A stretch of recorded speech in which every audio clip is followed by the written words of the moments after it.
Olá, eu sou Érica Caldas, professora e supervisora aqui da Faculdade de Medicina Arnes de Itumbiara, e é um prazer estar mais uma vez no podcast Ausculta. Daremos continuidade à série de Sistemas de Saúde pelo Mundo, hoje o 5º episódio, e a gente vai falar sobre a China. Trago comigo aqui nessa mesa meus alunos do 5º período de Medicina, da disciplina de Gestão e Economia em Saúde.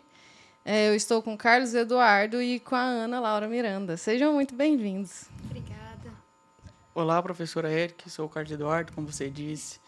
Sou de Goiatuba, faço medicina aqui nas Arnes. É a primeira vez que estou aqui no podcast de vocês e tenho várias expectativas altas para um bom debate e uma boa conversa. Seja bem-vindo, eu sei que vai ser massa isso aqui. Boa tarde a todos. Meu nome é Ana Laura, sou do 5º período também. Confesso que eu estou um pouco nervosa, mas espero que a conversa seja gostosa. Fique à vontade, aqui é a sua casa, né? Espero que vocês possam vir mais vezes trazer o conhecimento de vocês para todo mundo que nos escuta e nos vê também. Bom, a gente vai falar hoje da China, né? Polêmica, sim. China. Polêmica ou não, né? Então, me fala, assim, começando pela parte de gestão mesmo, como que vem o financiamento do sistema de saúde da China? Então, lá eles são mais ou menos assim o mesmo modo do Brasil. O que acontece? Eles têm o público, têm o privado e tem também um seguro de saúde. Então, são o governo local, o governo estadual geral e até cidadãos também que contribuem para esse financiamento da saúde na China lá. E como que é organizado, assim? Como que é feito a prestação do serviço em saúde na China? Como que funciona, né? Porque aqui a gente tem portas de entrada, tem atenção primária, secundária e tal. Como que funciona isso lá na China? Então, foi bem interessante, inclusive, estudar sobre a China, porque realmente é muito parecido com o sistema do Brasil, porque lá eles também têm o nível primário, secundário e terciário. Igualmente o nosso, o sistema primário são as clínicas comunitárias, aquele atendimento primário que trabalha com prevenção. Tem o nível secundário, que são os hospitais que fornecem um atendimento mais especializado. E também tem o terciário, que são coisas mais complexas, igual aqui mesmo. A gente, pode fazer uma comparação igual. O nosso primário aqui são as ESFs, né? Aí depois já vem a questão de SUS, hospitais municipais, e depois hospitais particulares, onde vai ter cirurgias maiores, no caso, tipo isso. São divididos quase igual o nosso mesmo. Tem tanto o recurso do governo quanto o recurso do recurso privado. Sim, são divididos em primário, secundário, terciário, privado e público também. Tem acesso para toda a população. Funciona mais ou menos como o nosso, né? E quais são os principais desafios lá? Né? Aqui a gente sabe que mais de 8%, se eu não estiver enganada, do PIB do Brasil é investido na saúde, tanto na saúde pública quanto na privada. E lá na China, a gente sabe que o desafio, mesmo que a gente tenha verba para investir, é a gestão, né? Realmente saber aonde colocar os recursos, saber aonde precisa do recurso para colocar que os princípios sejam realmente efetivos, né? E quais são estes desafios que vocês conseguem enxergar lá na China? Então, o maior desafio lá é porque o que acontece? Até pouco tempo na China, era liberado apenas 2 crianças por família, né? Para não aumentar tanta população, que a população lá hoje estima cerca de 1,4 bilhões de pessoas. E enquanto aqui no Brasil tem cerca de 237 milhões. Então é 3, 4 vezes maior que o Brasil. E o que acontece? A população lá, o problema deles é a logística em hospitais, superlotação em hospitais, nem tanto o gerenciamento dentro do hospital, mas aumentar o hospital e a questão da idade, né? A população envelheceu e até essa questão que era permitido só 2 crianças já não tem mais, porque eles estavam ficando sem mão de obra no dia a dia. Então não tirou essa questão de só 2 crianças por família e a população envelheceu muito. E aí o problema deles é superlotação nos hospitais e doenças crônicas, que acarreta a população mais velha, né? No caso, diabetes, vem essas doenças. Então, eles estão gastando mais, assim, por causa dessas doenças crônicas e dos cuidados a longo prazo que essas pessoas idosas precisam. Então, dá para pensar na questão que talvez precise melhorar a questão da atenção primária, né? Porque pensar em monitoramento das doenças crônicas, independente da idade, está ali na atenção primária. entendo esse contexto que vocês trouxeram, mas não sei falar efetivamente se é essa questão. Vocês sabem falar? A senhora, tipo assim, no caso de esse ser um problema mesmo, Se lá a atenção primária é efetiva Entendi. a esse nível, entendeu? Porque se... Eu estou só pensando no que você trouxe, tá? Porque o envelhecimento da população relacionado às doenças crônicas mesmo. E deveria, talvez, a atenção ser maior na atenção primária para que... É porque, assim, eu entendo a atenção primária como, né, diagnóstico e tudo mais, primeiros cuidados. Então, acho que o problema da doença crônica é o cuidado mesmo quando você tá velho. Tipo, o gasto que o governo tem para cuidar daquela pessoa. Porque mesmo que a atenção primária seja forte e seja efetiva, o cuidado a longo prazo ele não muda. E aí então, ele continua dando despesa, seja na atenção primária, ou seja na secundária ou na terciária, entendeu? Por conta da longevidade ali. Isso. Eu imagino que até, assim, só agregando, eu imagino que até funcione bem a atenção primária. O problema é a quantidade mesmo, né? Às vezes até, não sei, aumentar, assim, o contexto que eu entendi foi a questão da quantidade. Eles estão tendo problema com a quantidade mesmo, que está sendo exorbitante. Quantidade de gente. De gente, justo, a quantidade de pessoas. A quantidade de pessoas também, em questão geográfica, tem a população que vai para a zona rural, zona marginalizada e tal. Como que o acesso à saúde chega para essa população? Assim, a China, até o Covid é um grande exemplo disso, eles são expert em fazer hospitais temporários, né? Eles, se eu não me engano, eu estava vendo uma reportagem, eles conseguiram fazer um hospital em, acho que 24 horas, um hospital temporário na época do Covid. Então, eles estão buscando o quê? Fazer esses hospitais temporários para agregar a população rural. Lá também a telemedicina também está bem avançada, porque é a questão de tecnologia da China. Então eles estão trabalhando muito na telemedicina e nesses hospitais temporários. E também subsídios com médicos, tipo assim, dando mais valor em médicos que vai e atende a população rural, que vai atrás dessa população rural, entendeu? Como um incentivo mesmo, né? Para eles quererem ir para lá. Como funciona aqui também, Com né? certeza. Só que lá, eles dão uma atenção bacana nessa questão da população rural, sabe? Apesar de ainda deixar de desejar um pouco, a atenção deles são bacana nessa questão da população rural. Você trouxe uma questão que foi abordada em outro episódio, que é a questão da telemedicina e da gestão dessas novas tecnologias, que não teve como, né? O país inteiro passou por isso na época do Covid, e a gente entende que é uma realidade. Mas a China ela é muito famosa pela sua medicina tradicional, né? Como que fica essa medicina tradicional chinesa? O que ela aborda e agrega pensando na saúde pública da população mesmo? Eu acho que lá essa medicina ela é muito importante ainda, até pela questão da tamanho da população, né? Se a população fosse só pela medicina mesmo, a científica, não conseguiria nem atender. Aí tem a medicina tradicional, que muitas das vezes a pessoa até faz em casa, os tratamentos em casa. Eles trabalham muito com fitoterapia, né? Que é a questão de plantas, com a acupuntura. E aí isso ajuda muito também. Eles ainda acreditam muito e confiam muito nessa medicina. E assim, a China é um país muito tradicional, né? Então a valorização dessa medicina tradicional é importante para eles, né? Saber que a tradição está implementada na saúde, mesmo que moderna, e ainda valoriza a antiga. Cultura enraizada, né? E ela é tão conhecida que ela é difundida pelo mundo, né? A gente também trouxe essa medicina tradicional chinesa para o Brasil. Tem muita gente que trabalha especificamente nessa área, né? De fitoterápicos e acupuntura e tudo mais. E aqui tá nem tanto lá, mas lá chega a ter tipo 50%, que nos hospitais também os hospitais oferecem, né? Não é tipo clínicas, vamos supor, clínicas próprias para aquilo ali. Lá não, lá você chega no hospital, você tem a medicina ocidental e a medicina tradicional.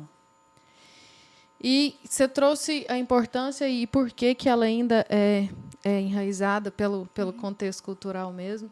E aí, voltando na questão da telemedicina e da gestão dessas novas tecnologias, como que essa parte da telemedicina fez-se na China e como foi implementado, assim, qual que é a importância dela lá? Vocês conseguem falar? Como que foi integrado esse sistema no sistema de saúde mesmo, né? Porque a gente entende que foi uma necessidade mundial, né? Não teve como muito fugir disso. Por mais que a gente não tivesse regras específicas, né, proteções específicas para esse tipo de atendimento, ele precisou vir mais rápido do que a gente imaginava.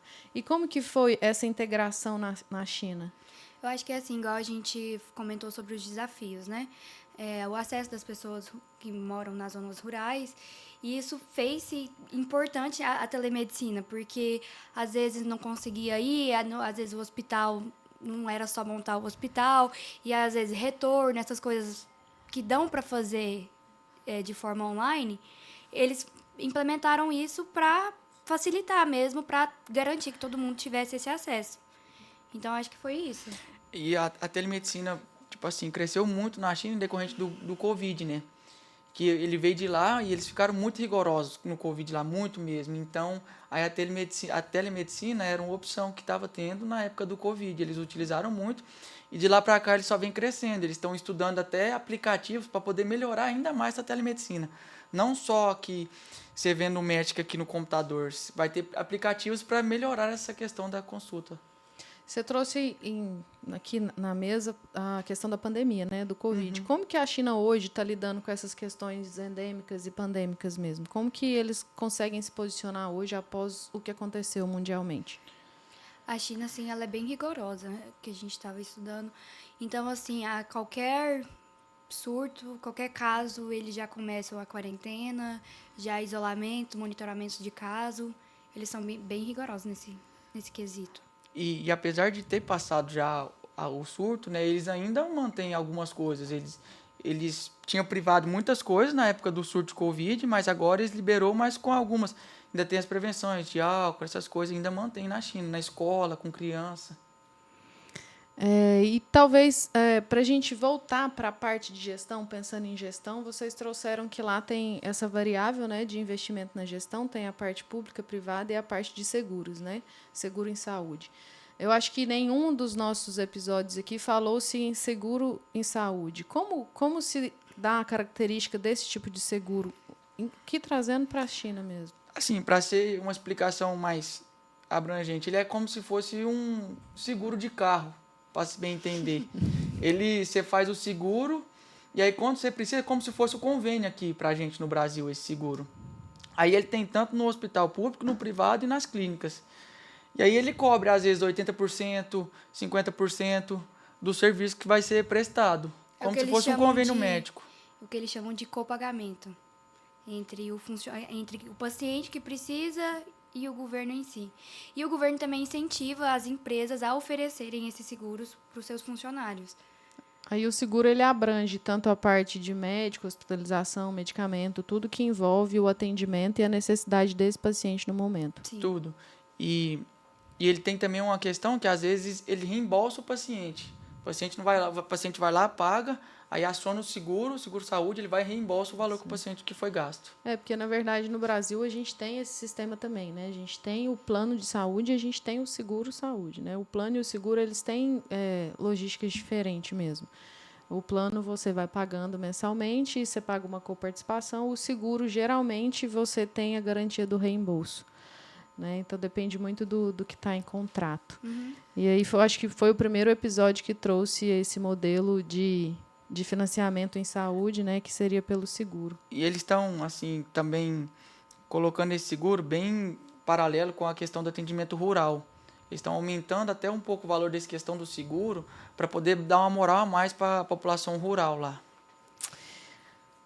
Eu acho que, para concluir, então, queria saber o que vocês pesquisaram e pensaram e analisaram. O que difere o sistema de saúde lá da China no Brasil no quesito de o que eles têm de melhor ou o que eles têm de que precisa melhorar em relação ao Brasil? Vocês conseguem me falar sobre? Eu acho que a questão da tecnologia, um pouco mais avançada, tipo assim, descobrir um certo caso, da onde vem esse caso e por que esse caso lá é mais rápido, as formas de acesso, questão de, não sei se posso falar organização, porque é complicado, né? Falar questão de organização, que você tem que estar mais a fundo, Sim. tanto aqui quanto lá. E é diferente pesquisar e ler do que a prática, né? Com certeza, os colegas trouxeram até casos reais, assim, para a gente, de fato, entender como que funciona essa realidade. Porque quando a gente lê o SUS, né, trazendo para o SUS, o SUS é lindo. Quando a gente vai para a realidade, não é que ele não deixe de ser realmente, né? É porque precisa ser melhor gerido. E eu acho que essa questão da gestão, em saúde especificamente, em qualquer lugar que a gente for falar sobre, mesmo o lugar de referência em saúde, ele tem o que melhorar. Né? Porque, como vocês trouxeram, os dados eles estão aí. Talvez a China consiga analisar esses dados com maior velocidade e aí entrega uma tecnologia mais rápida, que foi o que você trouxe. Eu acredito que eles estão um pouco mais avançados que o Brasil. A realidade é essa. Até porque eles estão em segundo ali no PIB, a gente está em nono. Eles se diz país comunista, mas é mais ou menos comunista, né? E o investimento deles lá dentro do país é muito alto também. Entendeu? Até para exportação, essas coisas, ele investe muito dentro do país nessa questão. Sim. Então, eu acredito que a qualidade lá dentro, hoje já está na nossa frente, eu acredito, está na frente do Brasil. E um exemplo que a gente pode ver foi durante a pandemia mesmo, né? A rapidez que eles construíram hospitais, para arrumar leito, tudo isso, eu acho que isso mostra que eles estão mais à frente, sim. Nessa questão de gestão. Porque um hospital sendo construído aí em 24 horas, você precisa de funcionário para trabalhar no hospital. Então, assim, se eles estão fazendo é porque eles têm demanda, né? E aqui no Brasil, será que se fizesse um hospital em 24 horas, conseguiria demanda para trabalhar lá, para poder sair todo mundo? Na pandemia, a gente fez muita coisa rápida também, viu? Conseguiu levantar muito hospital rápido, os que já estavam foram efetivados e contratou muita gente. Eu acho que a gente entregou mais do que a comunidade, eu acho que o brasileiro esperava que a gente conseguisse entregar, de fato. Mas eu entendo pela tecnologia em si, né, das coisas, conseguir subir um hospital em 24 horas é meio surreal pensar nisso, né? E outra coisa, professor, a gente tem que pensar que aqui 237 milhões, lá 1,4 bilhões. É muita gente. É quase 3 vezes, 4, 5 vezes mais que aqui. Então é bem mais complicado, né? Bem mais. Bom, gente, alguma consideração sobre o tema? Alguma curiosidade, alguma conclusão? Fiquem à vontade para que a gente possa encerrar mais um episódio dessa série aí de Saúde pelo Mundo. Não, eu queria agradecer a senhora pela oportunidade e foi muito bom, gostei muito do nosso debate e que se tivesse outras oportunidades eu gostaria de participar aqui com vocês. Ah, que bacana. Faço das palavras dele a minha. Apesar de estar nervosa, eu acabei gostando. Foi bom, foi descontraído. Obrigada pela oportunidade. Bom, eu fico feliz de vocês terem comprado a ideia. Eu acho que eu falei isso para todo mundo que passou aqui. A gente tenta propor algo diferente do que vocês já fazem no normal, né? Porque a disciplina de gestão geralmente não atrai muito o médico, o profissional da saúde em si, porque gosta muito da área assistencial. Mas eu gostei de como vocês compraram a ideia, de como vocês gostaram de sentar aqui comigo e de trazer informação para quem está nos vendo e nos ouvindo. Sejam muito bem-vindos. Eu espero que a gente tenha realmente mais oportunidades de dividir conhecimento por aqui. Eu agradeço muito vocês por terem comprado a ideia e dividido essa mesa comigo. Obrigada.